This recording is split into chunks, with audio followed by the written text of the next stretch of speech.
Then it works. There she is! Yay! Hey! Hey. I think we're all here. Can everybody see all? Oh, here, let me move you up a little bit. There you go. Get Scott. Hi, Scott. Hey, hey. I'm going to turn down the volume just a little bit. Yeah. All right. It's a little loud. And move you back up here. And I'm going to move myself back right here. And I think we can all see. Okay. We're all here. Yay. It worked. So before we start, why don't we do a little bit of introductions? Yeah? Scott, do you want to start? Yeah, I'm Scott Reynolds. I'm one of the theatrical agents at Clear Talent Group here in LA. Adult theatrical, as we have a separate kids department. But yeah, that's me. Cool. Nice. Glad to have you here. Jess. Thank you. Jessica Sherman here, casting director. I've been casting for 10 years. And recently went out on my own 3 years ago and Killing it. Still doing it. I mean, still doing it, killing in the interim of all of the things. What about you, Ramani? I know. Well, I have also been on the 10-year track. Started in 2009. So I guess that's headed into the 11th year. But yeah, Jessica and I go way back in the glory days. And we're still here. We're still friends. So that's great. We're all friends. Yeah. So, I have some questions that I can ask, but guys, start shooting away, whoever's first. There should be a comment box that says send comment, I believe. And then we'll just start taking questions, or I'll start asking questions. Let's see what we got, if there's anything. I'm sure that a lot of people, and I don't know if we even have the answer to this, but I'm sure what's going through, oh wait, we do have a question. Put it on the screen here. Yeah. What's the difference between an agent and a casting director? So many things. Lots of different things. There's so many things. Yeah. Do you want to go first, Jess? Sure. Well, I'll tell you what I do, and then I guess Scott could answer what he does, and that'll be the difference, I would think. For a casting director's side of things, we essentially, hopefully, you're working in a collaborative form with your director, and you're essentially creating a palette of actors for them to choose from. A lot of it is, having really good relationships with agents and managers, so you know what their taste is, who to go to when you're looking for specific things. And so a big part of it is to know as many actors as possible for us. So when we do come across a project, a script, or whatever character is, we kind of know generally who's out there. But what we do from the day to day is we break down a script. I mean, I can go real detail for you if you want. We break down the script. We make an internal list of who we already know could be right for the role. Just based on our previous experience, and hopefully there are actors that we've been seeing over the years that we're familiar with. And then we release a breakdown to agents and managers, and then they submit their clients who they feel and are passionate about for the role. Yep. So she answered pretty thoroughly. That's the role of a casting director. Now, Scott, what is your role?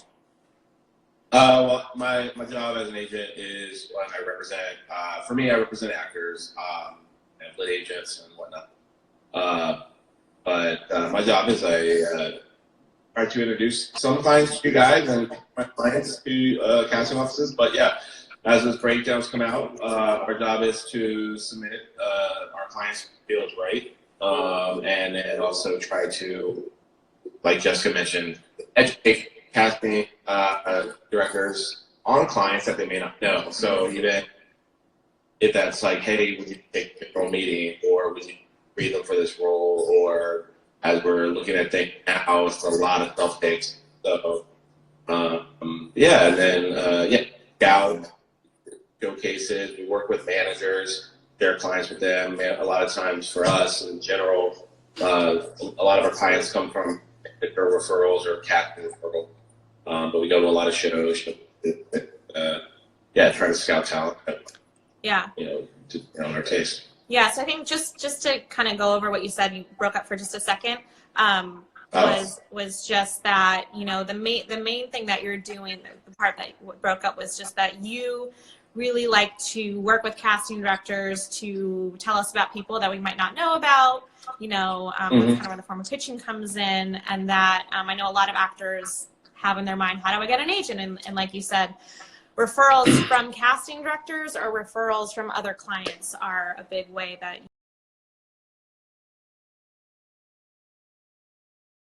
you look for new clients, right? Yeah. Yeah.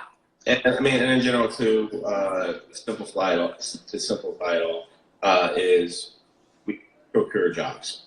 Procure jobs. Yeah. That is our, yeah. For sure. Cool. We got lots of other questions. Let's keep them coming. All right.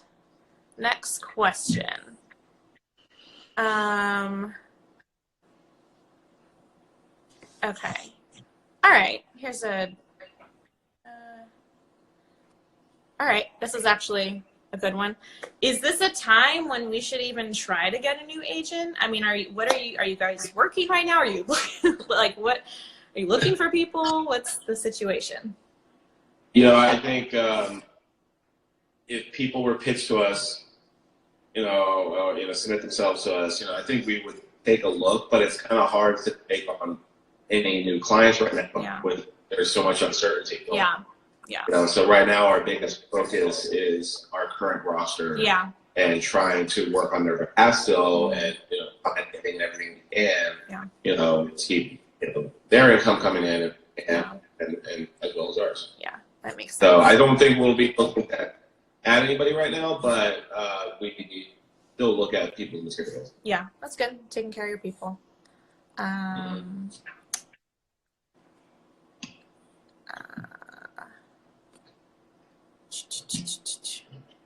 Okay. Kind of same questions. All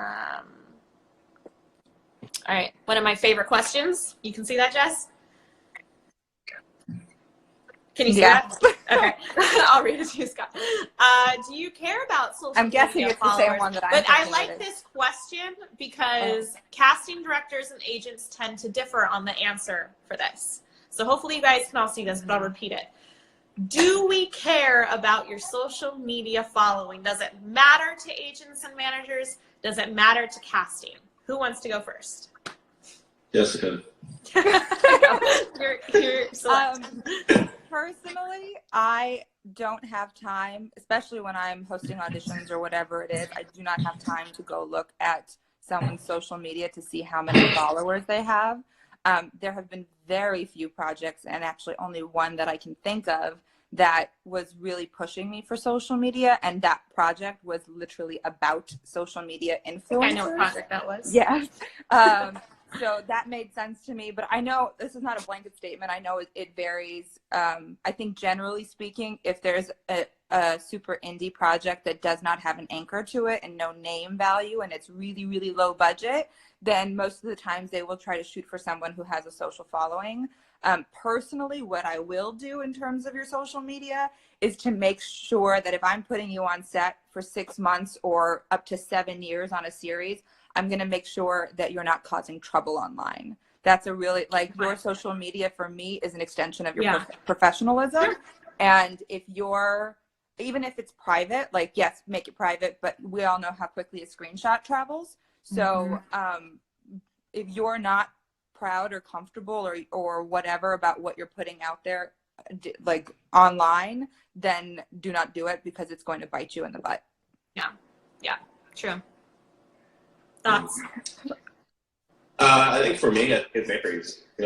I've dealt with those pitches to Jessica where it's like we need a social media following, or even you, Roman. But I think it varies. I think a lot of things can just be ammo in general for a pitch material. Especially say if it's an up and coming actor, not a lot on their resume, but they have a huge social following for whatever reason. That's pitch material. I would say we don't assign somebody based off that. We do have a separate digital department that does, but theatrically speaking, we won't sign off that, but we will use it as pitch material if they have a significant following. But it's not going to help you get an agent. Your following is not going to determine whether you have a better chance of signing with an agent or not. I would say not for me personally, but maybe for our digital department. Right. Are you able to maybe tell manager, Scott which which followers are organic or not? Do you guys know that stuff?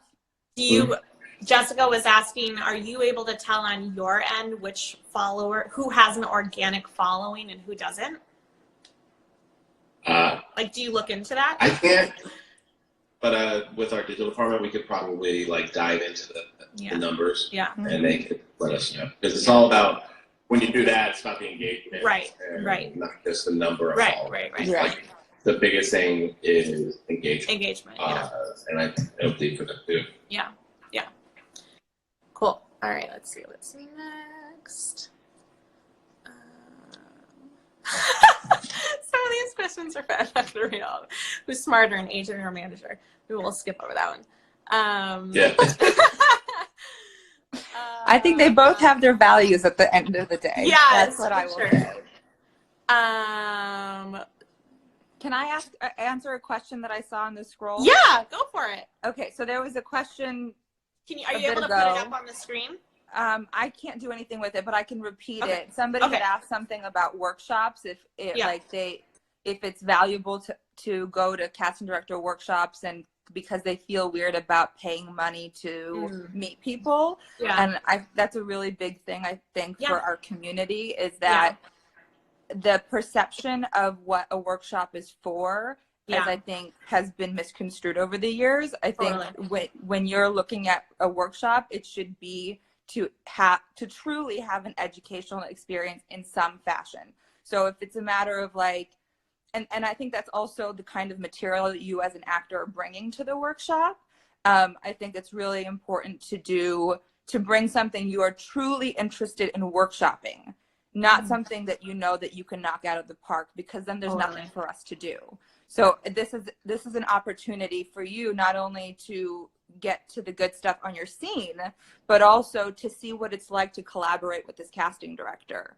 And also, hopefully, eventually, I think the grand scheme of things, you would hope to be called in for this actor, and we hope to eventually call you in for something, hopefully. And you already know somebody's kind of energy that they're bringing into the room for you to walk into. So it's a little bit less of a nerves, something less to stress about, I think. But I think it's all about the way that you come into it. If you expect this to turn into a job opportunity, it's not going to, because that's not what they're there for. And I think, with all the stuff that went down in the last couple of years with workshops, I think it really cleaned house. And now the studios that are there, that are left standing, are there to really educate their students. Yeah. And the CSA worked together and came up with a really rigid set of guidelines, that we all adhere to. And to be fair, there wasn't really that rigid set of guidelines before. And so, we didn't have a set of rules that we all collectively can follow. And now we have that, which is really great. And for anyone who hasn't been to a workshop, in case you're curious and you kind of wanted to stay away and you weren't really sure what it is, what the purpose is, it's a talk back, with each casting director. And the nice thing about that is, as you can kind of see here, everyone has a different perspective. And it's just an educational opportunity for you to hear everyone's different perspective and opinion, which I think is incredibly helpful and knowledgeable, going through your career. And then, of course, there's scene work. But again, you're getting a taste of all these different casting directors' way of giving direction, how they work with actors. And that's all a really great educational process in itself. And I think that that's kind of the main purpose. And that's what you can expect out of going to a workshop, in case you were kind of on the fence and not really sure, why should I do it, and even what does it entail. So, and I think that's also about talking to your community. I think that's a really big part of making sure that the people that you are investing your time and energy and money into, at the end of the day, it's it is fruitful for you. You are going to take something out of it. And so if you're not talking to people and you're just kind of going for it, you know, there used to be a lot of companies out there that were just existing to scam actors, unfortunately. And I think that most of those are gone now. But I think it's really important to talk to your community. Yeah. Great point. Great point. Okay, let's see what else there is. If you saw another question that you liked, let me know. Okay. This is definitely can you see that? Definitely a question that I think pertains to everyone here, and it's what can we do to stay on radars during this weird time? But I think also what can we do to stay proactive as actors? So I'll speak on that. Yeah, go ahead. Because actually we ended up sending a map email to all our clients, and just kind of like offering, you know, ways to stay proactive in this uncertain time. And it's like, you know, if you have, just look at your materials, resume up to date, is your bio up to date? If you have a web page, is that up to date? The real everything, you know. Look at your social media. You know, I think the other thing about social media too is, in a way, you can make it political. So, like, be careful of your posts and look back and, you know, look, and those pictures last forever. You know, so, but yeah, I would say, like, look at your materials and, you know, try to think of creative ways of, you know, of working, maybe even collaborating with other people. There is one company, Penguin Random House Audio, and they do thousands of audiobooks. So, like, if, you know, perhaps develop a voiceover reel, and, you know, and submit on that, and that's like ahab.us, www.ahab.us, where The URL that he said, nobody heard that part. Oh, what was it, Scott? www.ahab.us. Okay, I'll write that down somewhere. What? See that? No. Okay, got it. Everyone got it. Everyone can hear me. Thumbs up if you can hear us all. Yes, we can hear you. Okay. All right. So, did you have anything to add? Yes. So many people are doing really cool things like what you guys are doing for Casting Directors Cut, doing this Instagram Live. Debbie Allen is doing I don't know exactly when it is. I posted it on my Instagram feed, the story yesterday. So Debbie Allen's doing something. I think it's constantly looking out for opportunities to get involved of what people are doing when they're confined to their homes. That's a huge part of it.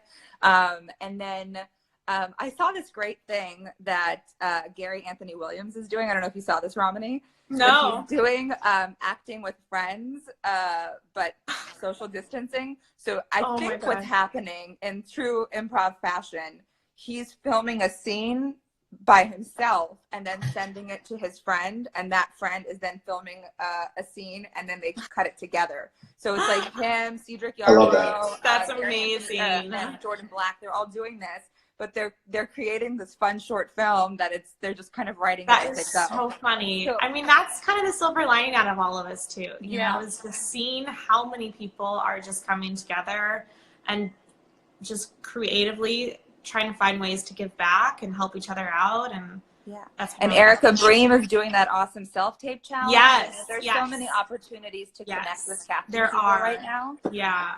Even on a fitness level, there's so many free fitness apps out there right now. I mean, you can really, you know, your life doesn't have to completely pause, luckily. So, but no, I agree with everything that you guys said. I think I always put a lot of emphasis on actors' reels, you know, and sometimes it's hard to find that time, and this is just a really good time to look at that and make sure that everything in your reel is showing what you're capable of. And just making sure it's structured with your strongest material first, and things like that.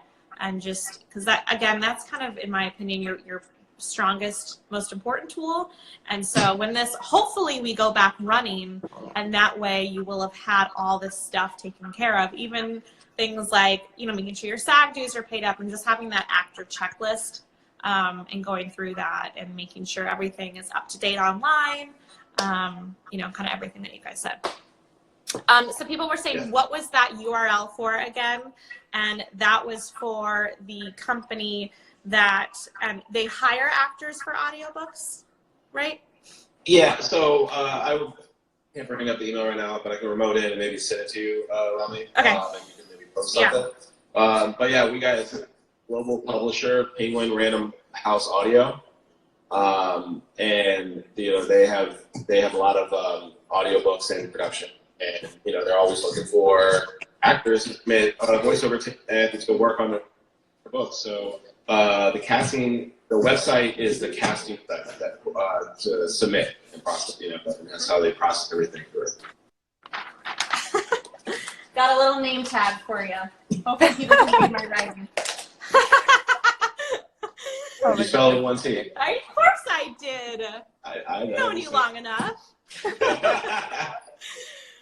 That's One hysterical. T, please. Okay, let's see. I can't help What it. we got. Can I ask a question? Yes. Scott, as an agent, what are you looking for when you're reviewing material?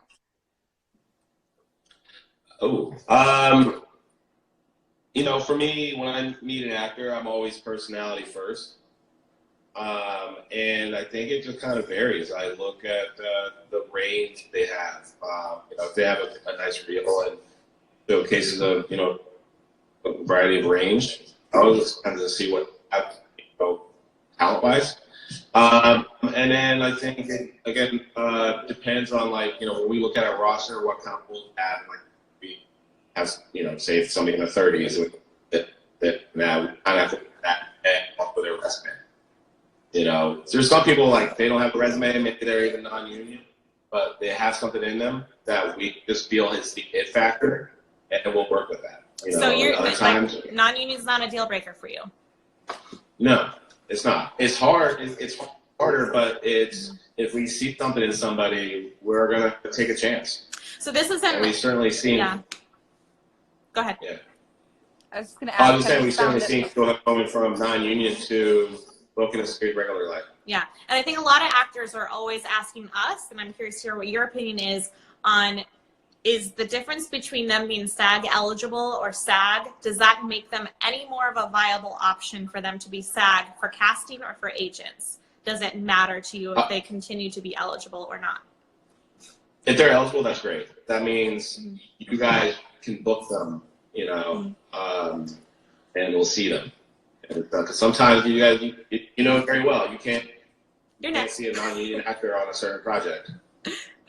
I just have another question to piggyback on that. Have you found it harder? Because I can only speak from my own experience. Have you found it harder to get people Taft Hartley'd in recent times than it used to be?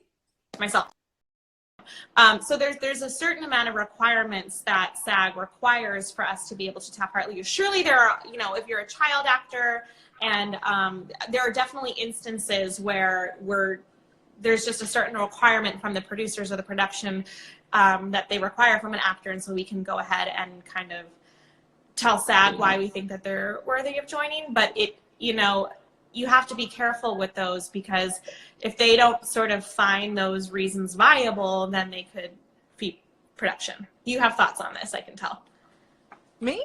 Yes. Oh no, I'm just reading the scroll to make sure they can hear now. Sorry. I guess I missed what you just said. Oh, okay. About the SAG requirements. Yeah, I think they missed what Scott said most, I think, because the connection was wonky. He said, I'll say it just in case of their connection. He said that he just doesn't come across that too often with his clients. Most of them are eligible or SAG, so he doesn't run into that often. Have you ever had a non-union client? Oh, yeah. Okay. I mean, we've never had it. I think it was been a year or two ago that they got Hartley. Okay. So, I mean, yes. It's still there. It's right. It is possible. Yeah. Did you have something you wanted to add? No, I'm totally in line with you. I feel I've experienced that SAG is not as open to Taft Hartley people. Yeah. It was a little bit years. easier. I think once the merger happened, they really kind of, because before you could just join AFTRA and then you got kind of granted into SAG, but We're having more signs coming in here. Well, I think this one comes out backwards. Am I right? No. Oh my gosh, does it? Okay. Was that backwards before? For me, I can barely see it, so I don't know, but anyway, to piggyback off the range comment, would you then prefer an actor to focus on their type and market themselves that way? Oh, that for me? Sure, anyone. Oh. I think, if you kind of know the box that you're in and your type, then yeah, like. Can you hear me? I have a slightly different opinion. I think if you are super specific in terms of your type, then I would definitely lean into it. But if you're not super specific, I think I would, especially for the material that we're seeing first, like your default access and some of the to not, if you don't want us to put you in a box, then don't put yourself in a box. Just because I think I think we fixed the audio problem. I know we were having audio problems again. Sorry. Okay. I think that like I had a gentleman come up to me after a class saying that he's only gets he's a Juilliard trained actor and only gets auditions for bodyguards and security guards. And then I saw the headshot that he used as his default headshot, and it was the most menacing thing I've ever seen. And so it's like if that's what you're putting out there, that's all you're ever going to get. So I think if someone is not super specific in what they look like, then I would try to neutralize their headshot and then have like an extra pool of photos and stuff that shows people a little. I agree. That's why I think it's important to have a full range on your reel. Because while we don't have the time personally, to watch the entirety of the reel, generally speaking, we all watch a few seconds, of kind of each clip and kind of skim through that way. At least that's what I do. And so that way we can see your range because, especially when you're talking about, a recurring role that has any form of an arc, we have to know that there is multiple sides to you as an actor, as a person. We don't know what these writers are going to throw to you down the line or what's going to happen with the story, but certainly having that range opens up the broader spectrum of roles to you and speaks to more brains. So interesting to hear that perspective though. Just everyone can do people even look at reels? Yes. Do you look at reels, Scott? I do. Yes. I will, again, I go back to, I think the word box was like the wrong word to use, but I want to see that range. When I'm working at a client, I want the variety. We were just going over a client's reel, and we got rid of footage because we're like, we already have all of this. This goes to like the actor that Jessica was talking about, like just being a bouncer. Like, okay, well, we have all these same roles, just a different wardrobe. So let's knock all that out and let's show the variety. Yeah. But yeah, we watch all. And to kind of keep with that, this is a question that a lot of people are asking, and I certainly have my opinion on this, and I'm curious to hear what you guys think. But for actors who maybe don't have a lot of footage, especially professional footage, but they're, maybe they have had a lot of extensive training, maybe they're fresh out of a really great acting school and they're kind of ready to put themselves out there, but they don't have the footage, and they're certainly submitting to get footage, but they don't have it yet. And it's like a catch-22 where you can't get cast because you don't have the footage. How do you feel about them putting on a really good self-tape that they've worked on in like an acting class or just on their own and using that as a form of footage, either in their reel or as a separate clip to submit themselves or to even maybe get an agent? I'm all for it. We've had clients, going back like the ones that are either eligible or non-union. They don't have a lot of footage. Sometimes even in student films, production value can be missed. And so we've had to do self-tape reels. It'd be like we need to go variety to pitch to you. That's what any casting office to be like, look what they're capable, to show something, can't just be a head and a rep. You know, you guys are going to think for whatever role. So, yeah, so I'm all for self-tape. You know, we see it in general now, even for clients that do have footage, you know, where, you know, you guys might not have enough time for a pre-read or anything. So the self-tape is the pre-read. And I think it's also the pre-read for getting self-prep. What are your thoughts? I'm also an advocate of a really good self-tape. I think when you're putting it together, I'm a little less inclined to recommend a reel out of it. I like the idea of individual clips because I think for me a reel means professional footage. But I think it's really good to have something that really showcases you in the way that you want to be seen, even if it's not professional. So I think that that's a really important part. And like Scott said, like when someone is new to an agent or a manager and they don't have any professional material that they can send yet, or maybe all of their stuff is still in the can or whatever the situation is, they'll just send us the self-tape as a reference point, because we need to, like, a picture is not enough to a degree. Like, we need to be able to hear you speak and see you in action in order to make the call if it feels like a right fit for what we're working on. And then someone else said, do you prefer clips from work or footage to get recorded through a company?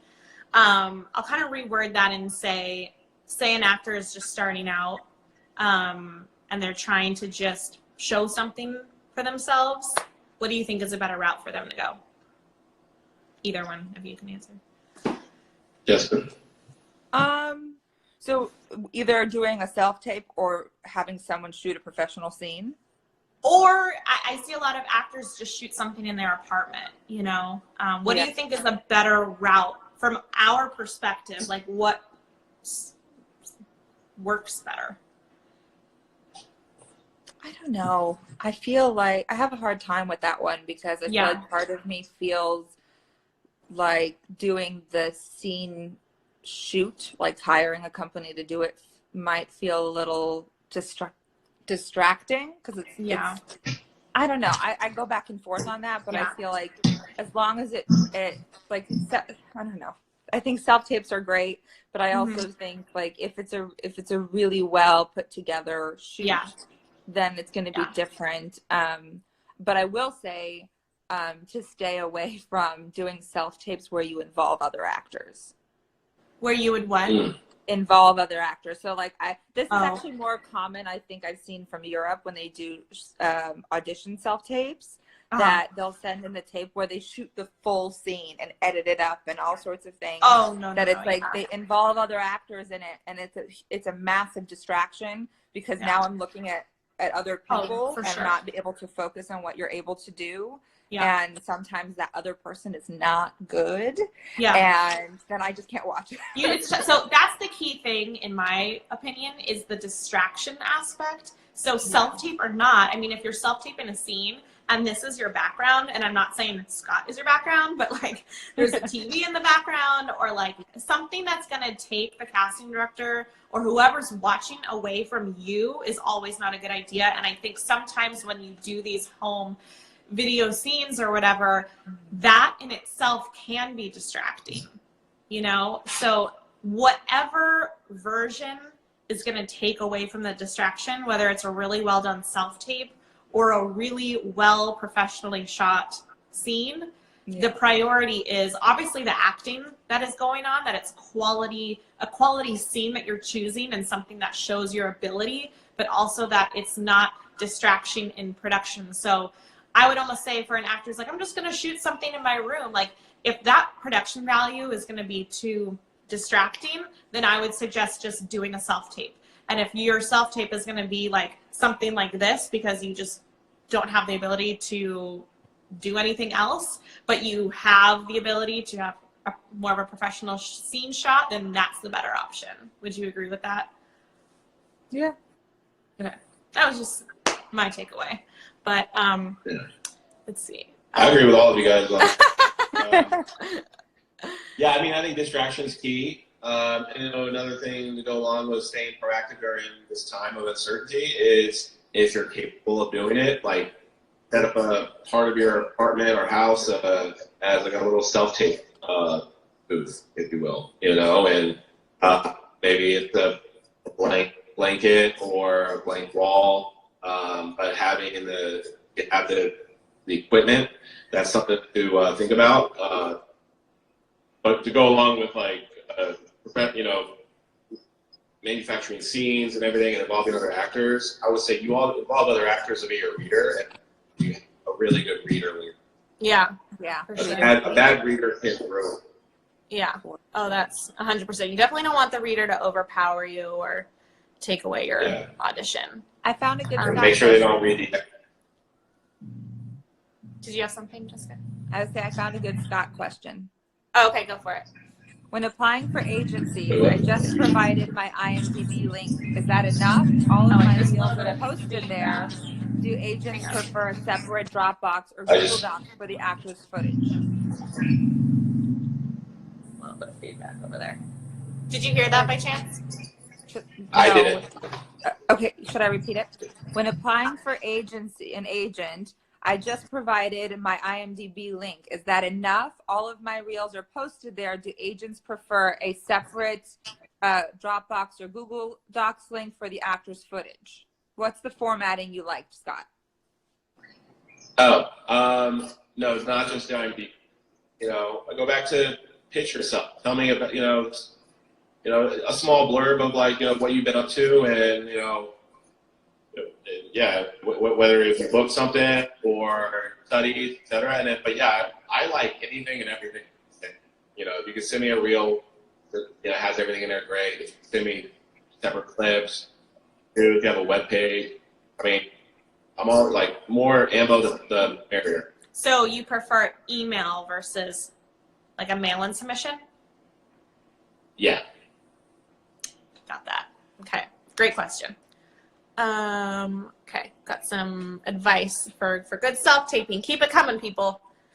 Let me just see what else there is.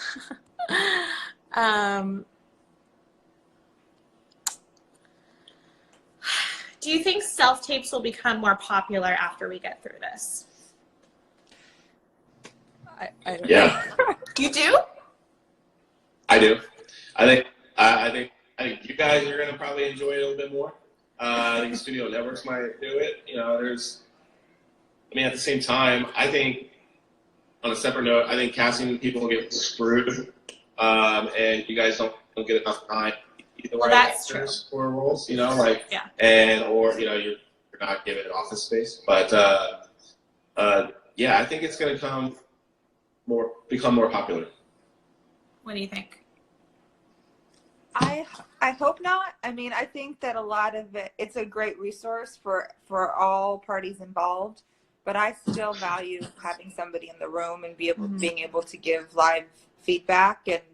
And yes, it sucks. Sometimes we don't have a budget, or sometimes we don't have enough time to cast all of the roles. So we have to embrace self-tapes. But I think I'm really hoping that this doesn't completely make in-person casting obsolete, because you also, if you've never met the person, you don't know what you're getting into when you're hiring that person. I think Ramani, you and I had that case where there was an actor who was very well established who had self-taped for a show that we were casting, and then when he got on set, he's an older gentleman, he had a hard time remembering his lines, and that's information that we didn't know because it was a self-tape. So it's hard to trust what you're getting at face value sometimes. So, No, I think in person should still exist, and you guys you get that energy off of them, and you. But I'm just saying, I think. Okay. Let's try again. All right, there you are. Okay. Oh, maybe not. Reboot. And then. I have a question for you guys. I think this will be our last question, because it's almost already been an hour. Who knew? A lot of actors ask me this question, and I always have a pretty consistent response, but I have heard from their agents that they always have a very different response. So I'd like to start with Scott because I have a feeling Jessica and I will have a similar opinion, but what do you think about slate shots? Are they necessary? Do you recommend them? Are they helpful to actors? If I were your client and I said, should I have a slate shot? What would you say? Honestly, I think the answer is, what is your answer? I want to know your answer. I don't push my clients to do the slate shots. If they have it, it's great. I don't think it's that important, but it is. I don't think it's bad. But I do believe that Breakdowns their algorithm is that if you do have it along with a note and your footage up there, the submissions are all randomized to you guys, and I know you can be selective, but those with the slate shots and the footage kind of jump up. Wow. What say you? I don't care about slate shots. They don't personally. So this can't be a blanket statement because I've met a casting associate who finds them useful for whatever reason. Okay. So I will say that I personally don't care about slate shots. I don't watch them. I think if you are going to invest your money in anything, you do it in your demo reel or additional clips, because if you already have a demo reel posted on Breakdown or on Actors Access, it automatically bumps it up for the top thing. So, and the other thing is that we can, we have I think a default on our end of how we'd like things to be organized, whether it's by submission time, alphabetical, or random, as I think is the other option. And so we have that built in as our default. So yes, it may jump up, but it still, I think, works to our default, whatever that is. Yeah, so, I think I was just going to say that I think it's just, I think making sure the actual material that you're posting is the strongest showcase of what you're able to do, rather than like working through an algorithm, because at the end of the day, we can rearrange the submissions however we want anyways. That's true. And I think that the standard algorithm is just the order in which the actors are submitted. So whoever is submitted first, as soon as that breakdown goes out, those are the first submissions, and then it just goes from there. And then they start to prioritize it based off of which actors have footage attached to their account. But what I'll say with that is, if you, and I'm sure Scott agrees, maybe he doesn't, I don't know, but if you don't have any footage attached to your account, attached to your Actors Access or your breakdown, and we don't know you, there's really not much we can do to work with that. What do you think? Yeah, I agree. I think don't just upload any footage, and if it is the slate, that helps it. But you also want to make sure you are uploading the right footage. They do charge a good amount of money, so, but maybe that is where the slate. Did you have thoughts on that? Anything to add? Me? Oh, I think, I think that's a big thing, is to making sure that whatever you're putting out there is something that you're genuinely excited about. Because if you're just throwing stuff up there to fill time, it's not going to help anybody. And not having anything and just having a picture is also not going to help anybody. So, and it doesn't have to be anything crazy fancy in terms of a self-tape. It's like you're just putting it, a ring light and an iPhone can do wonders for you. So I think it's like having something strong that you're excited to share with people is the best kind of rule of thumb to have moving forward when you're putting stuff together. That's a really good point. A lot of times I see actors kind of, I call it hate acting, when you're like, when you're like hate watching a show. You're like, I hate the show, but I have to watch it. And a lot of times I see actors like hate act a scene that they hate, but they feel like they have to do it because they have to show that they can do these like procedural roles or like these doctor roles, and they don't connect with it and it doesn't resonate at all. That, in my opinion, is like palpable. Like, I can tell that this is not a role that excites you. This is not something that you really want to sink your teeth into. So when you're choosing those scenes, I would say just pick a scene. Like, why did you go into this in the first place? What types of roles inspire you? What are the roles that you're excited about, excited to play? Those are the scenes that you should be choosing to put on tape, because that connection that you have with that role is something that will feel through the self-tape. So I say don't hate act your scenes. Like, you don't have to put on you don't have to choose a divorce lawyer scene if that's just not something that you connect with. I'm stealing that term. Go ahead. Well, this was fun. Yeah. Are you going to post this on your? I am. I'm gonna add this to my highlights. So if anyone didn't get a chance to watch the whole thing, I'll put it in the IG Live's highlights so you can see it there. And you can DM me if I know there was a couple points where people cut out. So if you had a specific question, just DM this account and I'll try to get back to you with any pertinent information. And don't forget to follow us on Instagram. We're going to be doing a lot of cool stuff, hopefully, over the few weeks we have during this big shutdown. And check us out. So I'm really excited about everything we're doing with the Casting Director's Cut. Jessica is part of it, which we're so grateful for. And there's a lot of fun stuff that we're going to hopefully do. So thank you for watching. Hi. Thanks, guys. Hope I was helpful. Super helpful. Yeah. This was Hi, fun. stay safe. Wash your hands. Take vitamin C.